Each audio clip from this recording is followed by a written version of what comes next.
Hey everyone, welcome back to my class. कैसे हैं आप सभी? आज मैं एक कुछ हटके टॉपिक लेके आई हूँ जो अभी पढ़ाई से थोड़ा सा हटके है। ये वीडियो बनाना इसलिए मुझे जरूरी लगा क्योंकि कुछ बच्चे ऐसे हैं जिनको अभी भी पता नहीं है। क्योंकि ये बात कब की है? 2022 की, सन 2022 की ये बात है, जब एक नोटिफिकेशन निकला था और फॉर्म भी भरे गए थे, लेकिन उसका एग्जाम कभी नहीं हुआ।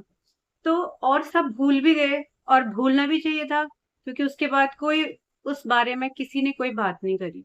और अचानक से फिर 2025 में एक खबर आई कि अब 2022 वाला एग्जाम फिर से होंगे। यूपी पीजीटी और टीजीटी की मैं यहाँ पर बात कर रही हूँ। तो वो एग्जाम दोबारा से होंगे। उस पर भी बहुत सारी बातें हुई, होंगे नहीं होंगे, कभी पोस्टपोन हो रहा है, कभी कुछ हो रहा है। तो बच्चे क्या है, कंफ्यूजन में है कि ये एग्जाम होगा या ये एग्जाम नहीं होगा। तो अचानक से ये डेट आ गई है कि ये दोनों एग्जाम अब होंगे। जो टीजीटी का एग्जाम है वो तो अभी फिलहाल के लिए पोस्टपोन हो गया है जुलाई के लिए, लेकिन पीजीटी वालों के लिए डेट फिक्स हो गई है। 18 और 19 जून को क्या है, उनका एग्जाम है। बात करें एडमिट कार्ड की, तो एडमिट कार्ड एग्जाम से 10 दिन पहले आ जाएगा। और कुछ बच्चों को रजिस्ट्रेशन नंबर को लेके भी कंफ्यूजन है कि देखो, बहुत पुरानी बात है, बहुत सारे बच्चे तो भूल ही गए थे कि हमने फॉर्म भरा था। उनको बड़ी मुश्किल से याद आ रहा है कि हाँ, हमने कुछ फॉर्म भरा था, लेकिन वो उनका रजिस्ट्रेशन नंबर भूल गए। तो बिल्कुल भी घबराने की जरूरत नहीं है। जो इसकी ऑफिशियल वेबसाइट है उसमें बहुत अच्छे से आप अपना रजिस्ट्रेशन नंबर निकाल सकते हैं। छोटा सा एक फॉर्म है, वो आप भरिए, अपना नाम, डेट ऑफ बर्थ और जेंडर वगैरह करके आप अपने आसानी से रजिस्ट्रेशन नंबर निकाल सकते हैं और एडमिट कार्ड को निकाल सकते हैं। अच्छा, और पीजीटी का एग्जाम तो श्योर है कि पक्का होने वाला है, 100%। पीजीटी का एग्जाम 18 और 19 को श्योर है। अगर पीजीटी का एग्जाम हो जाता है तो फिर टीजीटी भी पक्का ही होगा। ठीक है, क्योंकि अब पीजीटी के लिए तो सारी प्रोसेस स्टार्ट हो गई है और बस अब एग्जाम होना है। वैसे अभी टीजीटी के लिए हम कह नहीं सकते हैं क्योंकि ये पोस्टपोन होता रह रहा है। लेकिन अगर एक बार पीजीटी हो गया तो फिर हमारे चांसेस हैं कि टीजीटी भी पक्का हो जाएगा। तो आप अब कुछ मत सोचिए, बस सब कुछ छोड़ छाड़ के अपनी पढ़ाई में ध्यान लगाइए। क्योंकि देखो, पीजीटी वालों के लिए तो अब ज्यादा टाइम है नहीं, उनको तो बस मुश्किल से 10-15 दिन मिलेंगे, वो भी आप रिवीजन में चले जाएंगे और बहुत अच्छे से आप अपना पेपर दीजिए। और मुझे पता है कि आपको बहुत अच्छा टाइम मिला था और आपने उस टाइम को यूटिलाइज भी किया होगा। लेकिन जो टीजीटी वाले हैं उनके लिए तो अभी 1-1.5 महीना है। अगर जिन बच्चों ने पढ़ाई अभी अच्छे से पूरी नहीं करी है तो वो अपनी पढ़ाई भी पूरी कर सकते हैं और अपना रिवीजन भी कर सकते हैं। और ये जो 1-1.5 महीना है ना, इस 1-1.5 महीने को बहुत अच्छे से यूटिलाइज कीजिए, बिल्कुल स्मार्ट वर्क कीजिए, हार्ड वर्क कीजिए और अपना सिलेक्शन ले लीजिए। क्योंकि ये भी क्या होता है, रोज रोज नहीं आता है। देखो, 2020 वाले कैंडिडेट जो होंगे उनकी अभी 2025 तक क्या पता कुछ कुछ फॉर्म के लिए डेट भी निकल गई होगी। लेकिन एक इतनी अच्छी अपॉर्चुनिटी हमें मिली है कि ये एग्जाम दोबारा से हो रहा है। जब हमने 22 में ये भरा था तो क्या पता हमारी एज थी और आज हमारी एज नहीं है। तो आपके लिए ये बहुत अच्छा अवसर मिला है कि अब आप इसको बिल्कुल भी वेस्ट मत जाने देना और अपना टीचर बनने का सपना पूरा करना। रात दिन एक कर दो, जुट जाओ बस। अब 1-1.5 महीना तो आप भूल जाओ कि मुझे कुछ और भी काम है। ये सारे काम आप एग्जाम होने के बाद के लिए छोड़ देना। अब एग्जाम पोस्टपोन नहीं होगा, अब आपके जो ये काम हो रहे थे फालतू के इधर उधर, उसको आप पोस्टपोन कीजिए। और हाँ, सोशल मीडिया से थोड़ा सा दूर रहिए। आप पढ़ने के लिए आते हैं तो आप पढ़िए, आप अपना डिस्ट्रैक्शन बिल्कुल मत कीजिए, फोन में रील्स वगैरह के चक्कर में बिल्कुल नहीं। हाँ, 1-1.5 महीने के बाद जब आपका एग्जाम हो सकता है तो आप अपना मूड फ्रेश करने के लिए जरूर देख सकते हैं, लेकिन अभी आपका पूरा फोकस अपने पढ़ाई में होना चाहिए। तो देखो, पढ़ाई भी कैसे करनी है, पढ़ाई इतनी स्मार्टली करनी है।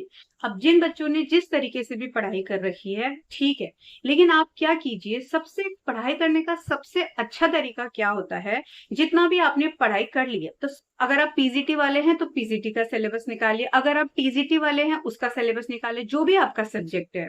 तो उसमें क्या होगा कि सबसे पहले तो आप सिलेबस निकालिए और सिलेबस में फिर टिक करिए कि आप कितना पढ़ चुके हैं और आप कितना रहा है। और फिर आप ये भी ध्यान दीजिए कि अब ये जो टॉपिक है ये मैंने बिल्कुल भी नहीं छुए हैं, या मुझे ये पढ़ने चाहिए या मैं पढ़ लूंगा, तो आप अपनी भी स्ट्रेटेजी लगा सकते हैं। ऐसा नहीं कि उसने कहा कि ये पढ़ लो ये पढ़ लो।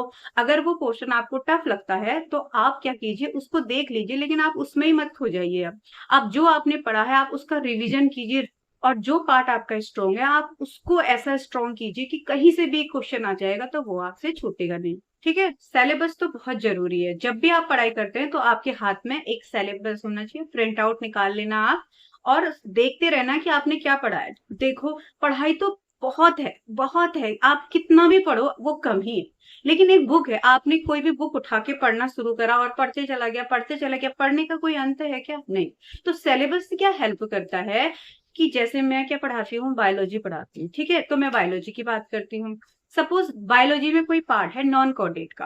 अब नॉन कोडेट में भी बहुत सारी चीजें हैं, तो क्या मैं पूरा नॉन कोडेट पढ़ूंगी? नहीं, क्योंकि टीजीटी के लिए अलग टॉपिक होते हैं, पीजीटी के लिए अलग टॉपिक होते हैं। अगर कोई और एग्जाम है तो उसके लिए कुछ अलग चीज होती है। अगर टफ वाला पेपर है तो कुछ बीएससी लेवल का आ जाएगा।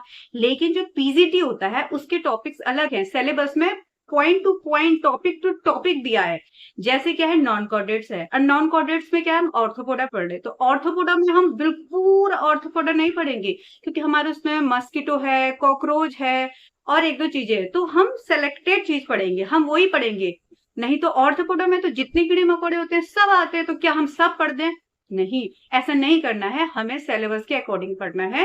एक एक टॉपिक उठा के देखना है कि हम कुछ एक्स्ट्रा तो नहीं पढ़ रहे हैं, या कोई हम कम तो नहीं पढ़ रहे हैं। तो और मैमल्स में क्या है, मैमल्स तो कितने सारे लोग होते हैं, लेकिन हमें रैबिट के बारे में पढ़ना है।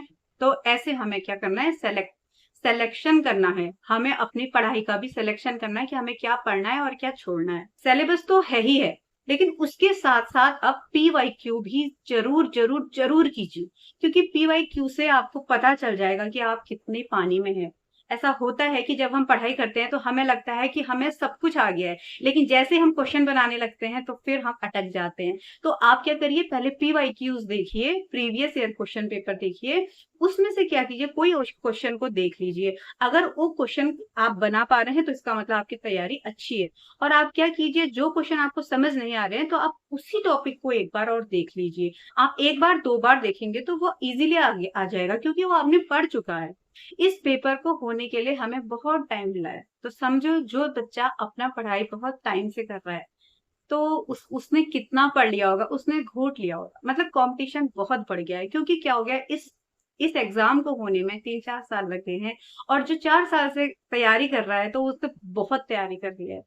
अगर आपकी तैयारी अच्छी नहीं हुई है तो आप उनसे बहुत पिछड़ जाएंगे। पिछड़ना नहीं है, आपको अभी भी टाइम है, आप लग जाइए, जुट जाइए, और आप पढ़ते रहिए।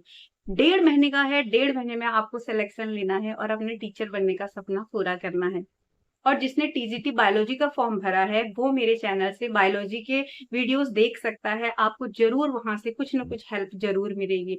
और जो भी आपको समझ नहीं आता, जो भी टॉपिक में आपको परेशानी है, आप कमेंट बॉक्स में कमेंट कीजिए, मैं उस पर जरूर वीडियो बनाऊंगी। और आप मेरे चैनल पे जाके वीडियोस देख सकते हैं, उसमें मैंने बहुत बेसिक लेवल से बहुत अच्छे तरीके से समझाया है। मैं टीजीटी बायोलॉजी की ही तैयारी करवाती हूँ, और टीजीटी बायोलॉजी के हिसाब से ही मैंने वहां पर सब पढ़ा रखा है, ना बहुत हाई फाई पढ़ा रखा है और ना बहुत बेसिक पढ़ा रखा है। अगर आप इन वीडियोस को देखोगे तो पक्का आपको क्या हो जाएगा, चीजें क्लियर होती चली जाएंगी। और अब मैं पीवाईक्यू की भी सीरीज स्टार्ट करने वाली हूँ। पहले मैं चैप्टर पढ़ाऊंगी और उसके बाद उनके क्वेश्चन भी कराऊंगी। तो अगर आप मेरे साथ जुड़ना चाहते हैं तो प्लीज चैनल को सब्सक्राइब कीजिए, लाइक करिए और अपने फ्रेंड्स तक शेयर कीजिए। और आप भी मेहनत कीजिए, मैं तो मेहनत करूंगी ही, और हम सब मिलकर, आपस में मिलकर अपना सिलेक्शन लेते हैं और अपना सपना पूरा करते हैं। और आपको नई नई वीडियोस मिलती रहेंगी, जिसके लिए आपको चैनल को सब्सक्राइब करना पड़ेगा, ताकि मेरे वीडियोस के नोटिफिकेशन आपको मिल जाएं। तो आप और हम मिलकर अपने एग्जाम की तैयारी करते हैं और सिलेक्शन की ओर चलते हैं। तो मिलते हैं अपनी बायोलॉजी की next class. Till then, bye.